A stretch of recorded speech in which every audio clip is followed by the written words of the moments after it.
So for example 1b, we need to start with the innermost parentheses. The brackets are basically another set of parentheses, and anytime you have multiple sets of parentheses, you need to start with the innermost parentheses. So I am going to distribute the 3 into those parentheses. So that would be 3x minus 3. And then I'm going to make sure that I bring everything else down exactly as it is. Make sure that you don't miss anything or lose a negative or copy something down wrong. The brackets are another set of parentheses, so now we need to deal with what's inside the parentheses before we move on. Inside the parentheses, I notice that we have 4x and 3x. We could definitely combine those, yes? That would be 7x.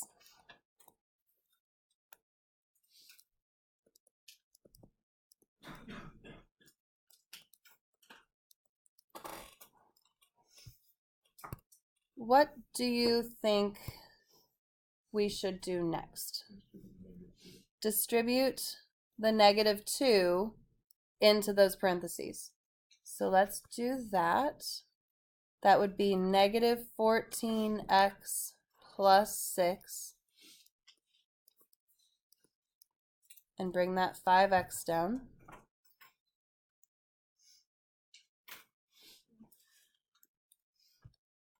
Now we can combine like terms. 5 and negative 14 is negative 9x.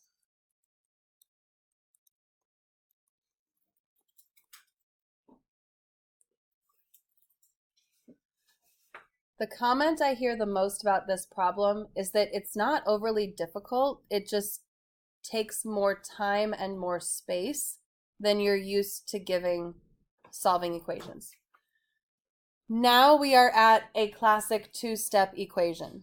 We would need to either add 9x to both sides or add 3x to both sides, whichever you prefer. And then finish solving.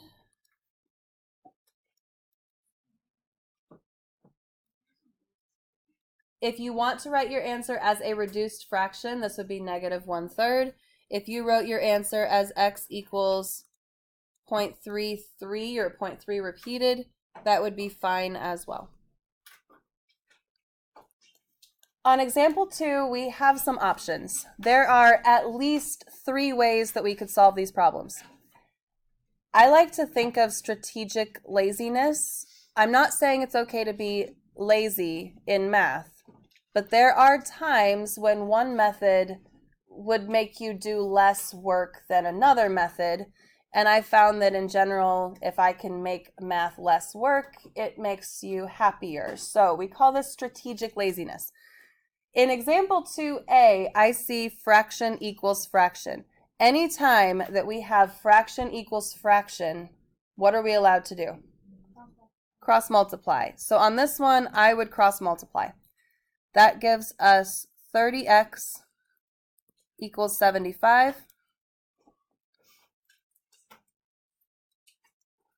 We would divide by 30.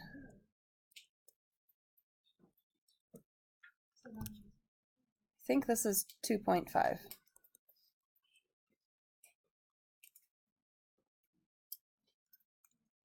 Okay, example B is not fraction equals fraction.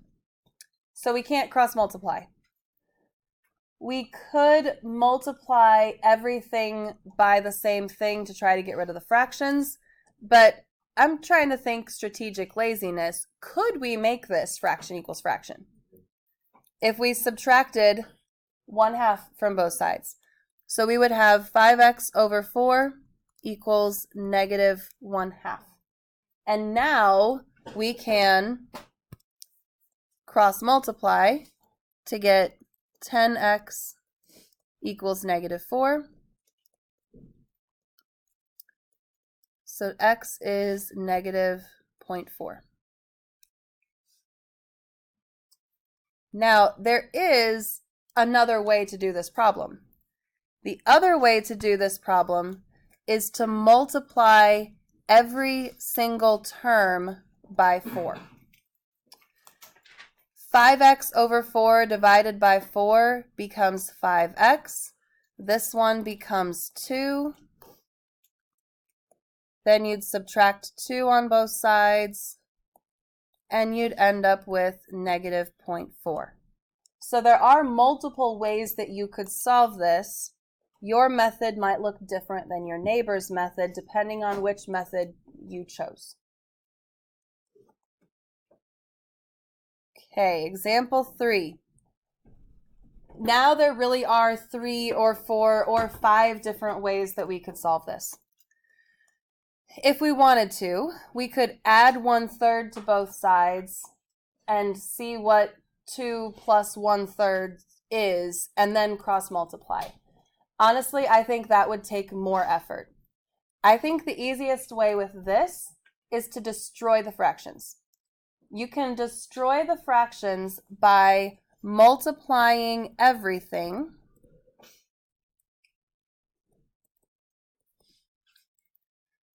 by the least common multiple. Least common multiple is a fancy way of saying the number that you choose can be divided by both of those denominators and come out evenly. So think about 2 and 3. Our denominators are 2 and 3. What number pops into your head when you think of 2 and 3? 6. So we are going to multiply everything by 6. Every single term must be multiplied by 6. This first term, you do the 6 times the 3. What is 6 times 3? And then divide by 2. 18 divided by 2 is 9. So that becomes 9x. There is an x in there. So after you do 6 times 3 divided by 2, make sure you stick the x in there. The next one, here's our next term. 6 times 1 is 6. 6 divided by 3 is 2. And don't forget that there's subtraction in there.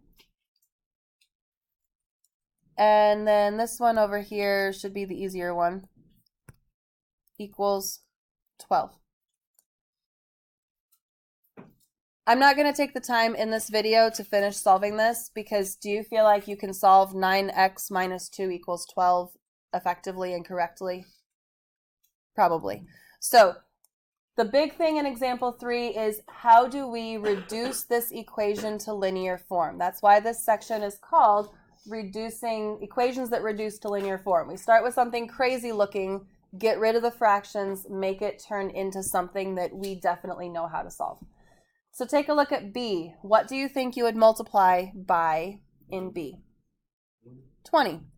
You would want to multiply by 20 because 20 divided by 5 works and 20 divided by 4 works. What I mean by works is 20 divided by 5 is not a decimal, 20 divided by 4 is not a decimal. So we are going to multiply everything by 20. Okay, first term, 20x over 5. We basically have to do 20 divided by 5, which is 4. And don't forget there's an x in there. Your next term, 20 times 3 is 60. 60 divided by 4 is 15. And there's an x in that one.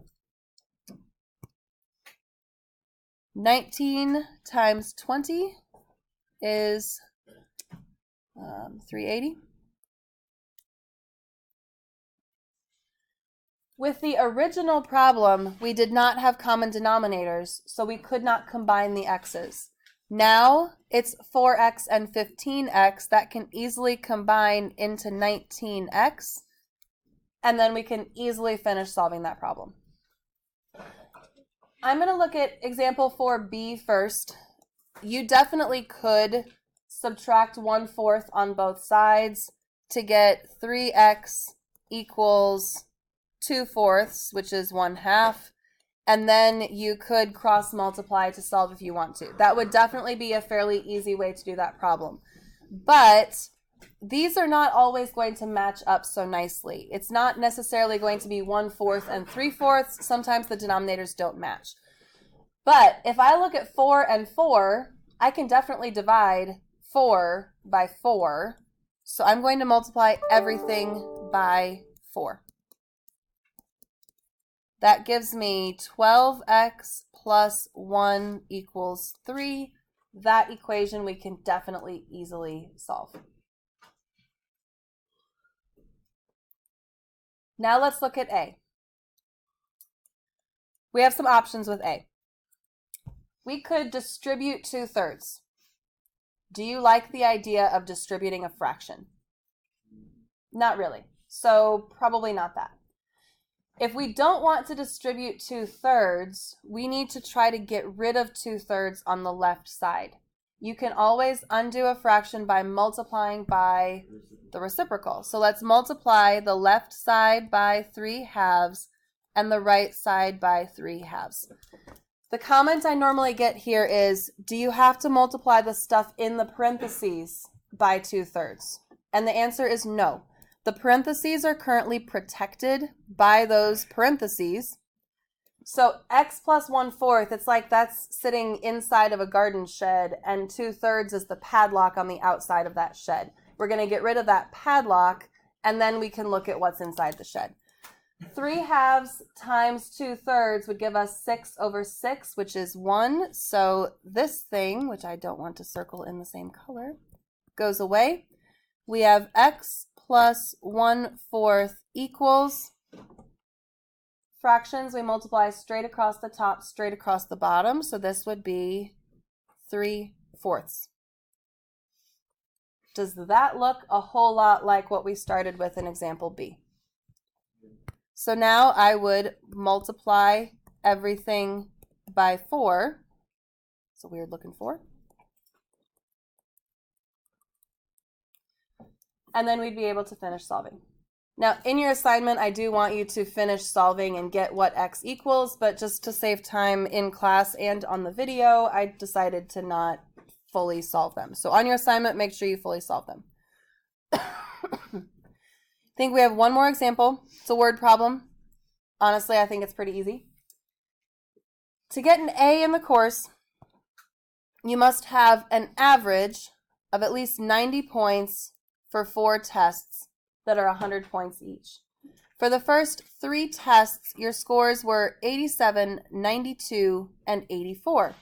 What must you score on the 4th test to earn a 90% average for the course? How do you find an average? Add them all.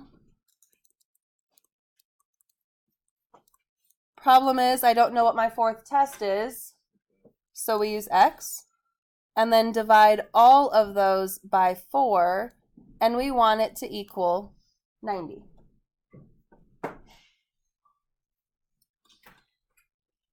When you put a big long division bar like that, you basically have created a group.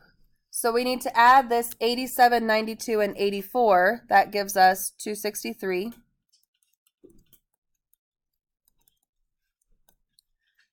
You can't do anything with the top until you get rid of the divided by 4. How do we undo divided by 4? Multiply by 4. So 263 plus x is going to give us 360. And then you could easily figure out that you need 97 points. I am making a change to your 3.2 book assignment, so please make a change to your assignment sheet. We are still going to do 16, 24, and 26. This part's going to change. I would like you to do 30 through 36 evens and number 40. Still do number 46, and then we're going to skip number 60. So please update your assignment sheet to reflect that. I think I took off like 3 problems from that assignment.